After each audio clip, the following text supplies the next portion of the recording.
Myra lived on the edge of the colony dome, where the airlock doors opened into the wide unknown forest. The settlers always warned each other not to wander too far. Outside the dome were creatures no one fully understood, and many said the land was wild and unsafe. But Myra often found herself drawn to the forest. She liked the silence there, the fresh air, and the soft glow of plants that lit up at night. While others stayed inside, she felt the outside world calling to her. One afternoon, Myra went beyond the usual gathering trail. She was searching for berries and roots to trade back in the market. Her basket was half full when she heard something unusual. It was a high-pitched cry, not like a bird and not like any animal she had heard before. She froze, listening carefully. The sound came again, sharp and trembling, almost like a baby in distress. Myra's heart tightened. She knew she should ignore it, go back, and stay safe, but her curiosity pushed her forward. She followed the sound through thick roots and glowing ferns until she reached a small clearing. At the base of a broken tree, half hidden under leaves, lay a creature she had never seen up close before. Her breath caught in her throat. It was a dragon hatchling. The settlers always told stories of dragons. They called them dangerous, untamable, and wild. No one in the colony dared to get close to one. Dragons were supposed to be fierce, breathing fire and tearing apart anyone who tried to control them. But the creature Myra saw was nothing like those stories. It was small, no bigger than a farm dog, with scales that shimmered like blue fire under the light. Its wings were folded awkwardly against its body, and it looked too weak to stand. Its eyes glowed faintly, like two tiny lanterns, and when it saw Myra, it let out another weak cry. Myra slowly knelt down, her basket slipping from her hand. She studied the hatchling carefully. Its chest rose and fell quickly, and its claws scratched at the ground as if it was trying to push itself away. But it had no strength. Myra could see that its body was thin, its movements unsteady, and she guessed it had been separated from its mother. Every warning from the colony echoed in her mind. Dragons were wild. Dragons were dangerous. Dragons should be avoided. Yet Myra felt no fear. She only saw a small, frightened creature struggling to survive. "Easy," she whispered softly, though she knew the hatchling could not understand her words. She reached into her basket and pulled out a piece of dried root. Slowly, she set it on the ground between them and waited. The hatchling sniffed the air, its glowing eyes fixed on the food. For a long moment, it did not move. Then, with effort, it crawled forward and snapped the root into its mouth. Myra watched in silence as it chewed clumsily, like it had not eaten in days. Her heart softened. She should have turned away and left it. If anyone found out she was near a dragon, she would be punished or worse. But something inside her refused to abandon the little creature. As the hatchling finished the root, it gave a soft chirping sound, almost like a bird calling its parent. Myra tilted her head. She had expected a growl or hiss, but the sound was gentle. She wondered if it was asking for more. She broke another piece of food and slid it forward. Again, the hatchling ate, and again, it gave that strange call. The bond began there, in the middle of the forest clearing. Myra did not know it yet, but her choice to feed the hatchling would change everything for her and for the colony. She stayed for a while, watching the creature curl its wings and rest on the ground. She thought about the hunters in the colony.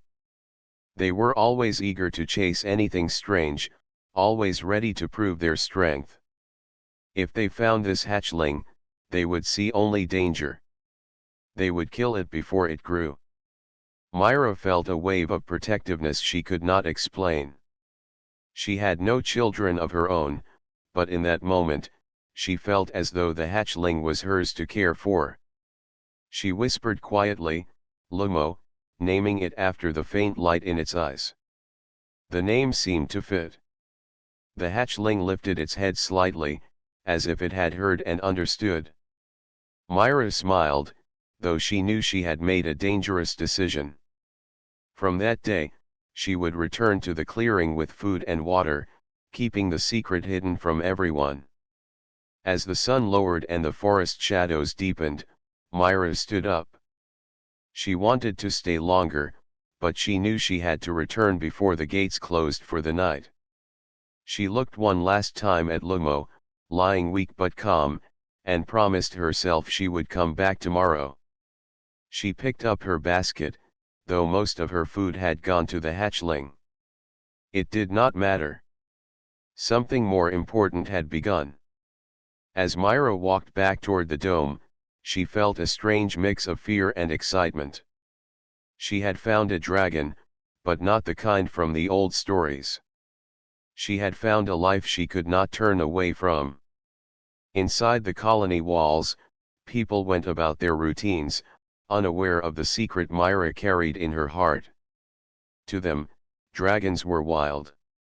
To Myra, one small dragon was now something else entirely. Myra returned to the forest the next morning. She carried a small pouch of food hidden under her cloak. She had not slept well the night before. Her thoughts kept circling back to the hatchling she had named Lumo.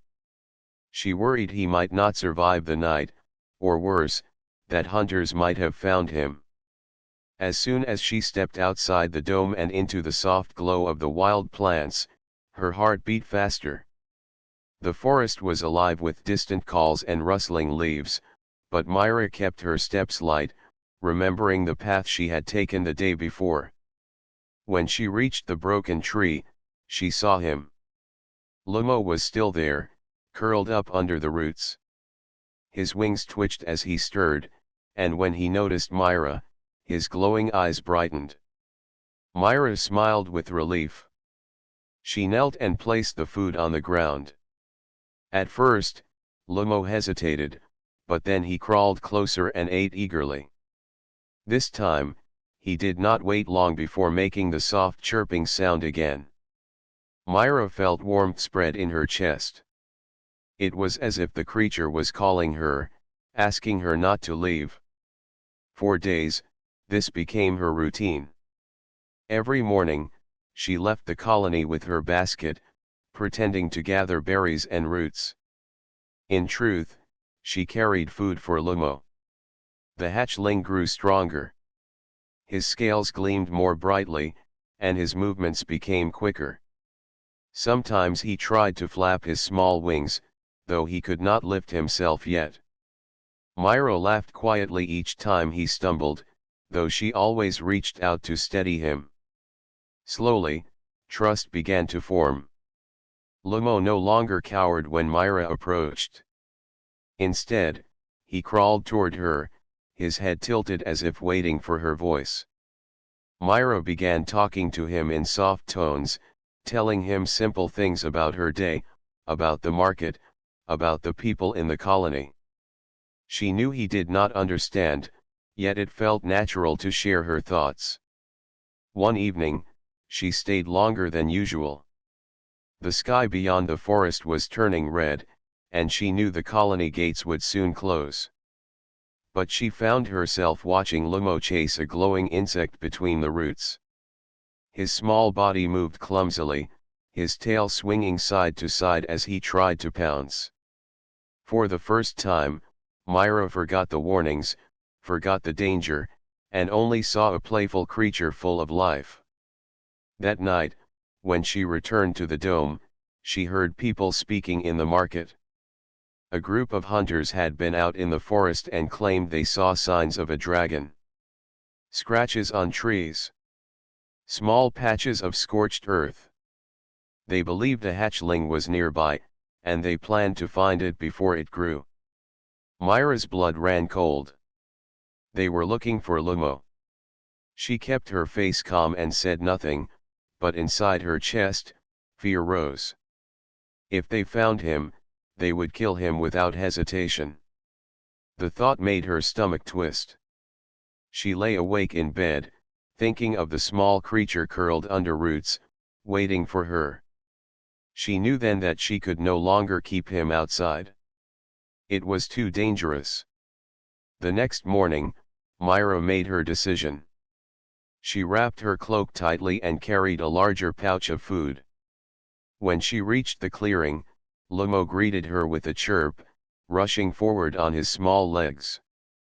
Myra knelt, stroking his scaled head gently. "You cannot stay here," she whispered. "They will come for you." She opened her cloak wide and lifted him carefully. At first, he wriggled, unsure of what was happening, but then he settled against her chest. He was warm, his small claws clinging lightly to the fabric. Myra held him close, feeling his tiny heartbeat against her own. For a moment, she felt fear. What if he suddenly turned wild? What if the warnings were true? But Lumo only tucked his head under her arm and stayed still. Myra carried him back to the colony, her heart racing at every step. She avoided the main gate, choosing a quieter entrance where guards rarely looked closely. Once inside, she hurried to her quarters, keeping her cloak wrapped tightly. Only when the door was shut and locked did she set him down. Lumo blinked at the new surroundings, tilting his head at the wooden walls and soft bedding. He gave a small chirp, then climbed onto the corner of her rug, curling his tail around himself. Myra watched him, amazed. He looked so at peace, as if her home was already his. From that day on, Myra hid Lumo inside her quarters. She fed him in secret, using extra food she bought from the market. At night, she whispered to him and let him rest near the warm stove. The bond between them grew stronger. When she left for work, he would chirp sadly, and when she returned, he rushed to her side, pressing his head against her hand. But Myra knew the risk was growing too. Neighbors sometimes heard faint noises from her room, scratching or soft thumps. They asked questions she brushed aside with quick answers. At night, she worried about what would happen if anyone discovered him. Still, when she looked into Lumo's glowing eyes, she felt she had made the right choice. The settlers had always called dragons wild, but in her heart, Myra believed they were wrong. Lumo was not wild. He was hers, and she was his. The bond between them was real, and no story or warning could change that. The days passed quietly at first. Myra kept her routine, visiting the market, working in the gardens near the colony wall, and returning to her quarters before evening. But now, her heart always beat faster as she walked home. Behind her locked door, hidden from the world, Lumo waited. The hatchling grew stronger every day. His wings stretched wider, his claws sharper, his tail longer. He no longer looked weak or lost. He had energy now, energy that spilled out in playful bursts.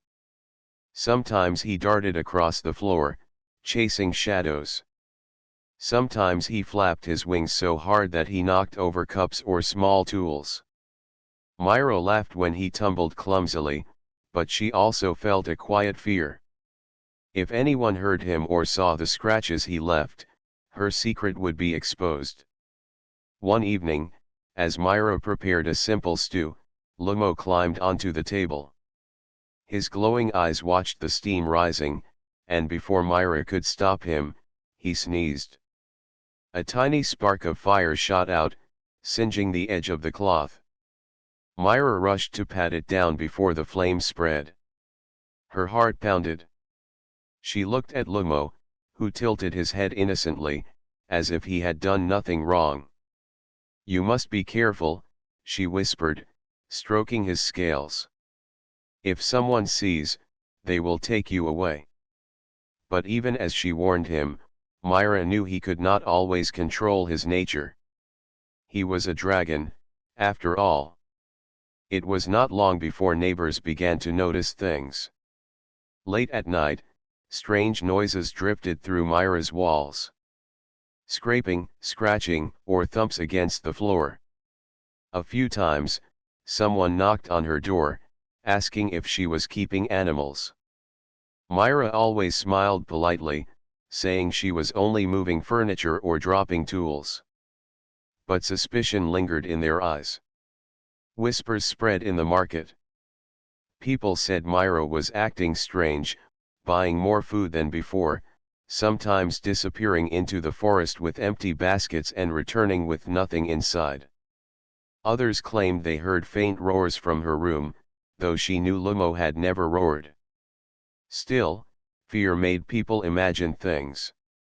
One morning, as Myra walked to her garden work, 2 colony guards stopped her. They wore the silver badges of the council and carried shock spears, though the weapons were rarely used inside the dome. "Citizen Myra," one guard said firmly, "we have had reports of unusual sounds coming from your quarters. By order of the council, we are allowed to inspect." Myra's chest tightened. She forced a calm smile. "My quarters are small. You will find only tools, food, and some broken furniture. Nothing dangerous." The guard studied her carefully. His partner shifted uncomfortably. After a moment, the first guard gave a short nod. "We will not search today, but remember, safety of the colony comes first. If we hear more, we will return." Myra bowed slightly and walked on, but inside, fear burned stronger. She hurried home after work, closing the door tightly behind her. Lumo chirped happily, running to her side. She knelt and hugged him close, whispering, "We must be more careful. They are watching us." Still, Lumo was growing. He could no longer stay hidden forever. Myra tried to keep him calm with toys she carved from wood or with glowing stones from the market, but his energy spilled out. He scratched walls, left marks on the floor, and sometimes tested his wings by leaping from the bed. Once, he nearly knocked over a lamp, and Myra barely caught it before it smashed. Her fear deepened when the hunters returned from the forest one evening, carrying broken branches and bits of scorched bark. In the market square, they shouted loudly that a dragon was near the dome. People gathered in worry. Mothers pulled children closer, traders whispered about danger, and the council promised to send more guards. "They must be destroyed before they grow large," the lead hunter declared. "A dragon near the dome is a threat to us all." Myra stood in the crowd, her heart trembling. She kept her face still, but her thoughts raced. The hunters had found traces. Lumo's early attempts at fire must have left marks in the forest before she brought him inside. Now the hunters were certain. They would search harder, and it would only be a matter of time before suspicion turned directly to her. That night, Myra sat in her quarters, watching Lumo curl up near the stove. His scales glowed faintly, reflecting the firelight. He looked peaceful, his chest rising and falling as he drifted into sleep. Myra reached out, gently stroking his head. "You are not a danger," she whispered. "They only think you are because they do not know you. If they saw you like this, they would understand." But she knew deep inside that the people of the colony would not see what she saw. They would only see a dragon, something wild and feared. The bond between Myra and Lumo had grown too strong to break. She could no longer imagine her life without his chirps, his playful tumbles, and the way he pressed his head into her hand for comfort. Yet the walls around her seemed to close in more each day. Neighbors whispered. Guards watched. Hunters searched.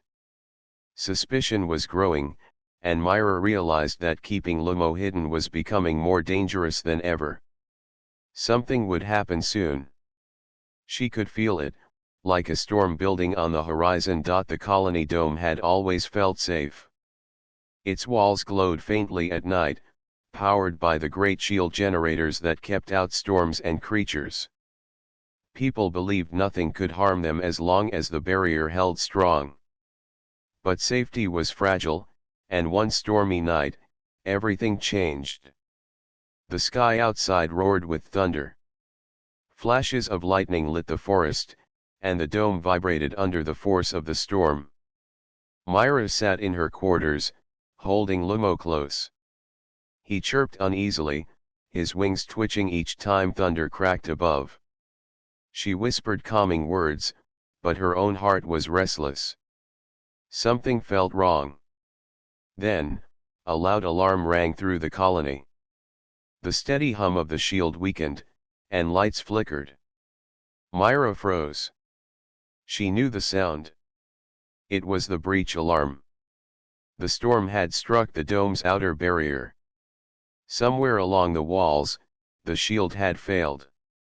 Shouts filled the streets as guards rushed to their posts. Families hurried inside their homes, locking doors. The hunters grabbed weapons and moved toward the breach. Through her window, Myra saw the glowing line of the barrier dim and break open. Beyond the gap, shadows shifted. From the forest, native predators poured forward. They were long, thin creatures with sharp jaws and glowing teeth, drawn by the smell of food and the sudden weakness of the dome. Guards thrust their shock spears, but more creatures kept coming. Panic spread as people screamed and ran. Myra's first thought was to keep Lumo hidden. If the guards found him during the chaos, they would never forgive her. She pushed him gently under the bed, whispering, "Stay there, no matter what happens." But Lumo chirped anxiously, his glowing eyes watching her with confusion. Suddenly, the door to her quarters shook. A predator had slipped inside through an open vent.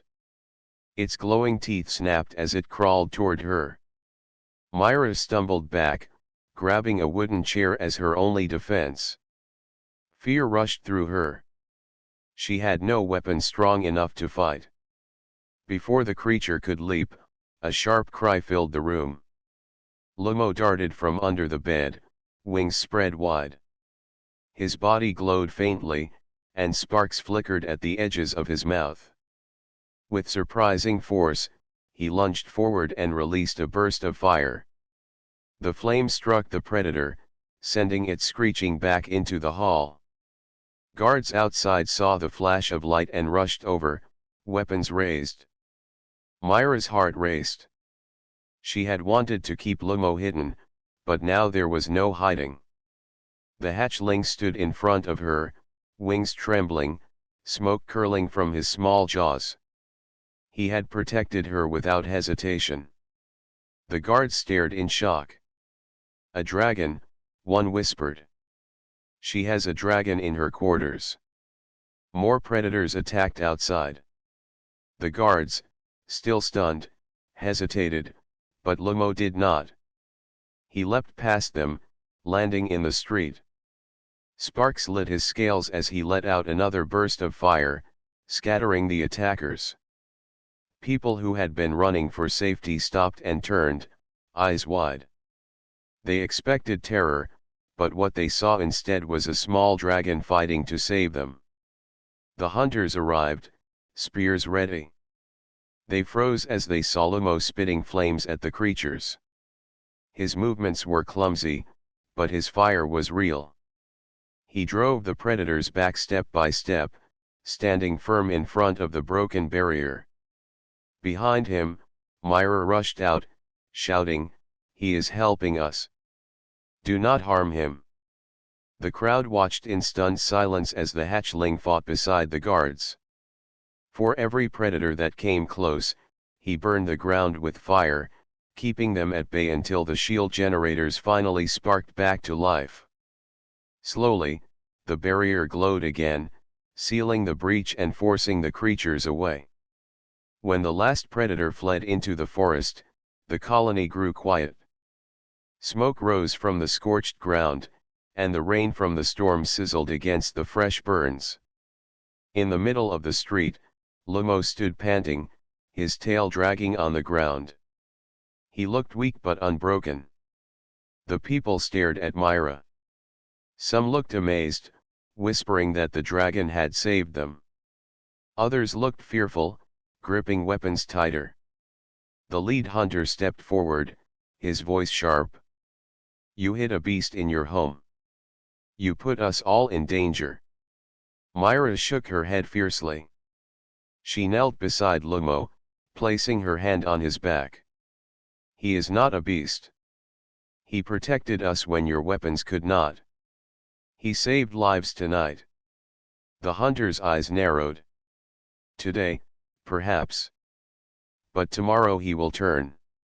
That is their nature." Voices rose among the crowd. Some agreed with the hunter, saying a dragon could never be trusted. Others defended Myra, reminding everyone of the fire that had scattered the predators. The colony was divided. Fear and gratitude clashed in every whisper. The council members soon arrived, their robes wet from the storm. They looked at the scorched ground, at the frightened people, and at the small dragon resting beside Myra. One of them spoke slowly. "This matter cannot be ignored. A choice must be made." Myra held Lumo close, her jaw tight. She could feel his small body trembling under her hand. She knew the truth in her heart. Lumo was not wild. He was not a danger. He was hers, and he had proven his loyalty. But the colony did not see with her eyes. They saw only a creature they had feared for generations. The storm had passed, but its mark remained. The secret was gone, and Lumo's true nature was revealed to all. What Myra feared most had come to pass, yet she did not regret it. For the first time, everyone had seen what she had known all along. The little dragon was not a monster. He was a protector. The night after the storm was heavy with unease. The colony dome still glowed, repaired by the engineers, but the air inside was not calm. People whispered as they passed each other in the streets, their voices sharp with fear and curiosity. Everyone had seen it. The dragon hatchling was real, and it lived among them. Myra sat in her quarters with Lumo curled by her side.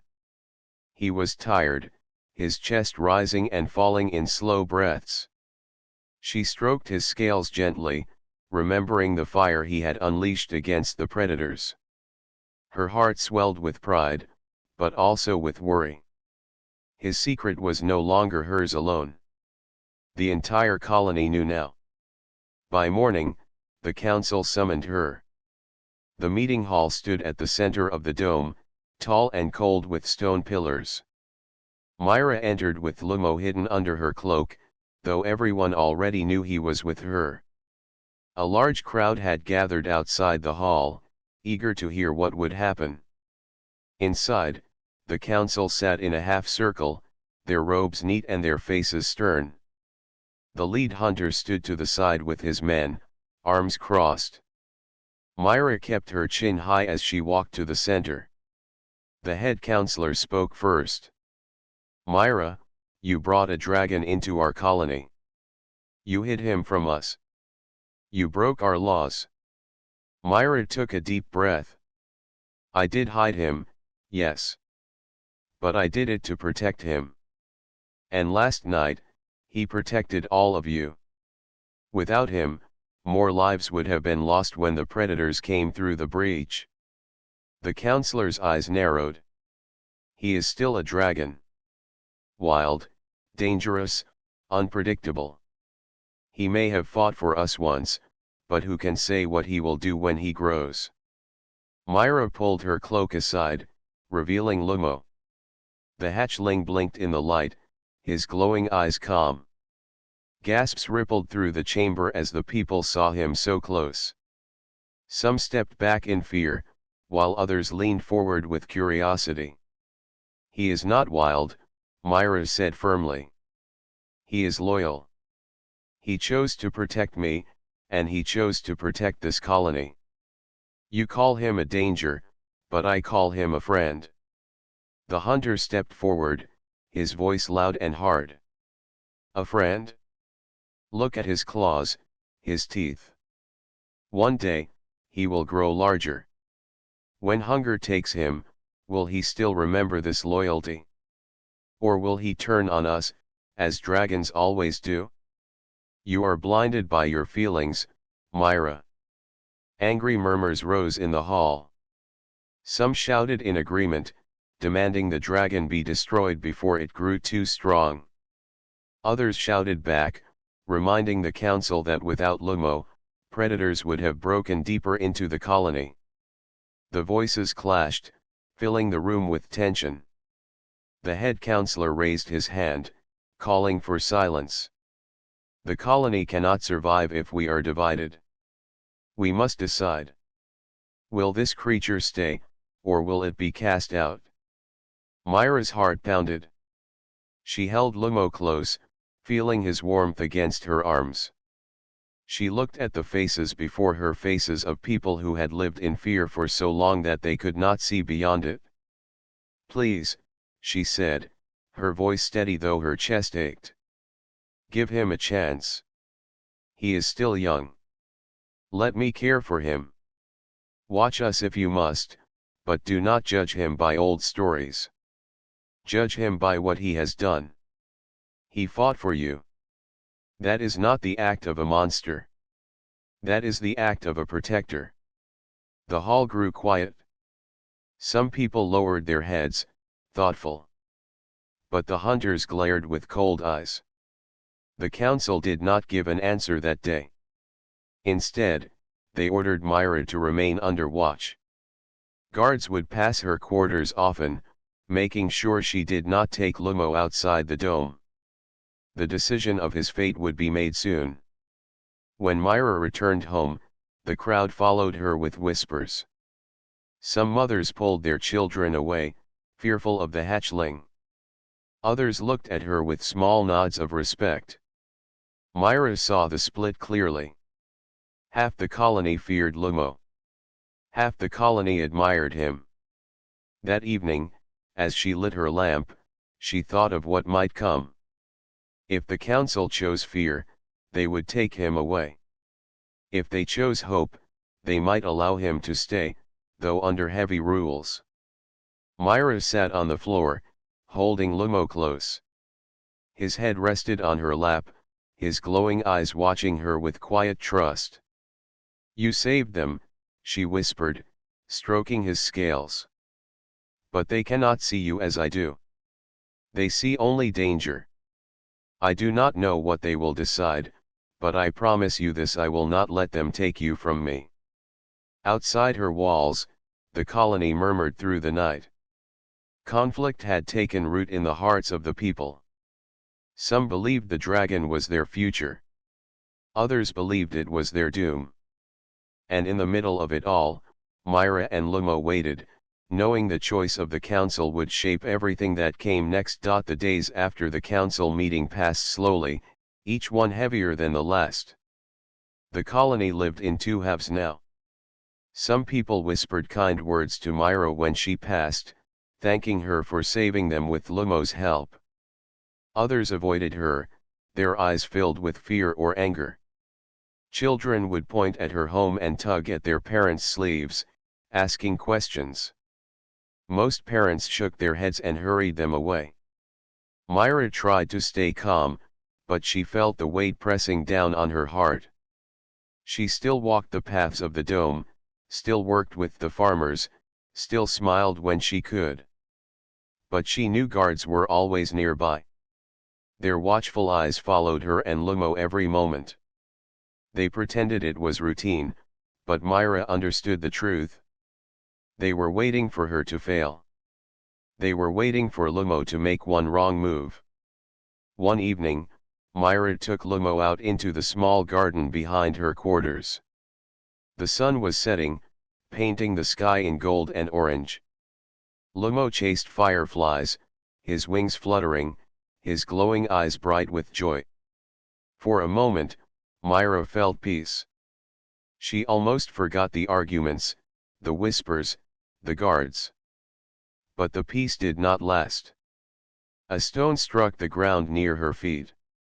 Myra turned sharply.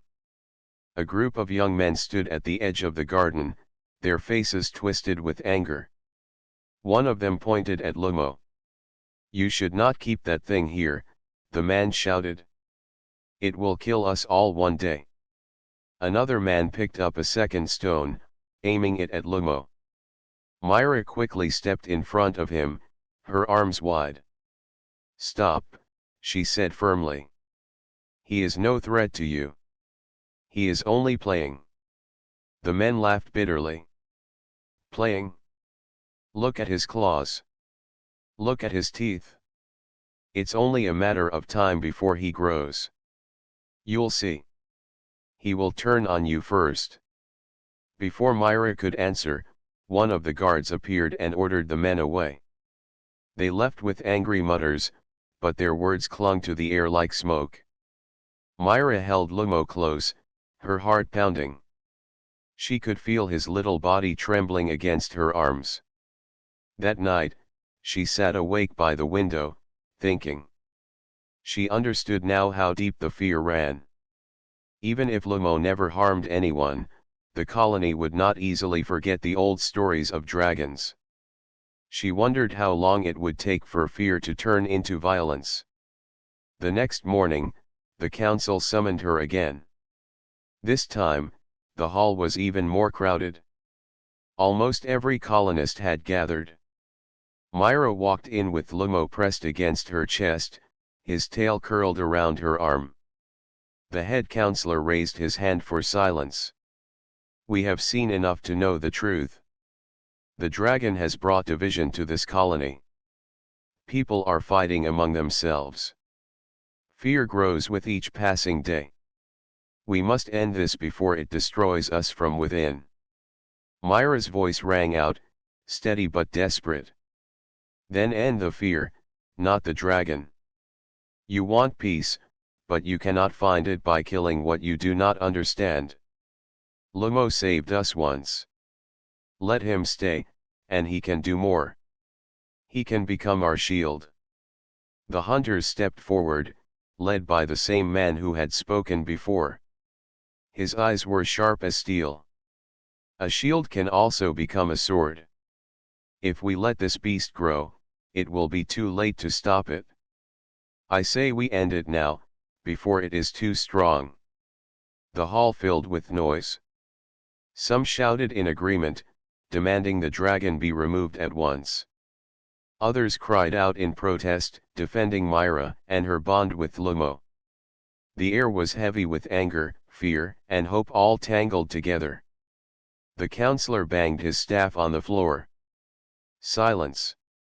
We will settle this with a final vote. Tomorrow, the council will decide. The dragon will either be cast out beyond the dome, or allowed to stay under strict law. Until then, Myra, you will remain under guard. No one is to approach you without permission." Myra bowed her head, though her fists clenched at her sides. She returned to her quarters, followed by guards, while the colony buzzed with heated arguments. That evening, as the stars appeared above the dome, Myra sat on the floor with Lumo curled against her. She whispered to him softly. "Tomorrow they will choose. But I will not let them take you. No matter what happens, I will fight for you." Lumo lifted his head and pressed it against her cheek. His glowing eyes shimmered with trust, as if he understood her words. But outside her walls, whispers grew louder. Some colonists spoke of driving the dragon out themselves if the council refused to act. Others planned to stand in Myra's defense if things turned violent. The colony stood on the edge of breaking, and the final decision had not even been made yet. The night was quiet, but Myra felt the storm building. The real test had not yet come. Morning came heavy with silence. The colony waited for the council's vote, and the tension felt like a rope pulled too tight. Families stayed close to their homes, while guards walked the streets in pairs. Everyone knew the day would end with either peace or chaos. Myra sat by her window, holding Lumo in her arms. His scales shimmered softly in the morning light, and his wings twitched as if he felt the weight of the day as well. Myra brushed her hand gently across his back. "No matter what they say," she whispered, "I will stand with you. You are not alone." When the sun rose high, the bell of the council hall rang out. It echoed through the dome, calling everyone to gather. Myra walked toward the hall, surrounded by guards. Lumo sat on her shoulder, his head turning as he watched the crowd form. The hall was packed tighter than ever. People filled every seat, and many more stood in the back or leaned against the walls. Whispers buzzed like insects. The counselors sat at the front, their faces unreadable. The hunters stood nearby, their hands resting on their weapons. The head counselor rose slowly. His voice carried through the hall. "Today we decide the fate of the dragon. We have heard the fears. We have seen the hope. Now the vote must be cast." Before the counselors could move, a shout rose from the crowd. "Let Myra speak one last time." Others joined in, demanding her voice be heard. The counselor frowned but nodded. Myra stepped forward, her heart pounding. She stood tall, with Lumo perched beside her. His glowing eyes scanned the room, calm yet fierce. "People of the colony," Myra began, her voice steady, "you know me. I have lived among you all my life. I have worked the fields, I have stood beside you in storms, I have cared for your children when they were sick. And now, I ask you to look at what I have found. Lumo is not a monster. He is not our enemy. He is young, yes, but he has already chosen to protect us. He stood against the predators when he could have fled. He risked his life to save ours." She paused, her eyes sweeping over the crowd. Some faces softened, others remained hard. "You say he may grow dangerous. That may be true. But is that not the same for all of us? Fear does not make him guilty. Fear does not give us the right to destroy what we do not understand. If we cast him out, we lose more than a hatchling. We lose the chance to build something greater. We lose the chance to see that not all stories end in fire and ruin. Some can end in trust." A murmur spread through the hall. Some nodded, others shook their heads. The hunters glared, unmoved. The head hunter stepped forward. His voice cut through the noise. "Enough. Words do not change nature. A dragon is a dragon. It will grow. It will turn. Do not wait for the day it brings fire to our homes. End it now, before it is too late." The crowd erupted into shouts. Half cried out in agreement, half cried in protest. The hall shook with the sound of division. The counselors whispered among themselves, their faces grave. Then, without warning, the sound of alarms filled the dome. Red lights flashed across the ceiling. A voice rang out from the guards at the door. "The predators are back. They are attacking the outer wall." Gasps filled the hall. People panicked, but the hunters quickly moved to gather weapons. The counselor shouted, "Everyone stay calm. Guards to the walls. Families back to their homes." Myra's eyes widened. She felt Lumo stir on her shoulder, his small body tense. She looked at the council. Let us fight. Let him prove himself again. The head counselor hesitated, but the hunter barked, no. He stays here. Myra did not wait. She ran from the hall, pushing past guards. Lumo spread his wings and leapt into the air, circling above her as she raced toward the outer gates. Cries followed her, but she did not look back. At the wall, chaos raged. The predators, larger than before, slammed against the defenses, their claws scraping metal and stone. Guards fired arrows and blasts, but the creatures pressed forward with savage force. The gate shook under their weight. Myra stood firm. Lumo, now. The hatchling rose into the air. His wings beat strong, his body glowing brighter than ever before. With a deep breath, he released a burst of fire that lit the battlefield. Flames roared across the predators, forcing them back. Soldiers shouted in shock and awe, rallying behind the sight. Again and again, Lumo struck. His fire and his courage pushed the predators into retreat. At last, with one final blast, they fled into the dark woods. The wall stood safe. The colony stood safe. When Myra turned, she saw the council, the hunters, and the people gathered behind her. Silence held them all as Lumo landed at her side. He was tired, his scales glowing faintly, but his eyes still burned with spirit. The head counselor stepped forward, his voice low but clear. We have seen enough. This dragon is no enemy. He is a protector of this colony. From this day forward, he will be under our care, alongside Myra, as one of us. The hall erupted not with anger, but with cheers. Even those who had doubted before now shouted with relief and pride. The hunters looked on in silence, their jaws tight, but they could not deny what they had seen. Myra knelt and wrapped her arms around Lumo. They see you now, she whispered. Not as wild. Not as dangerous. But as family. And for the first time since the hatchling had come into her life, Myra felt hope not only for herself and Lumo, but for the whole colony. Together, they had chosen trust over fear.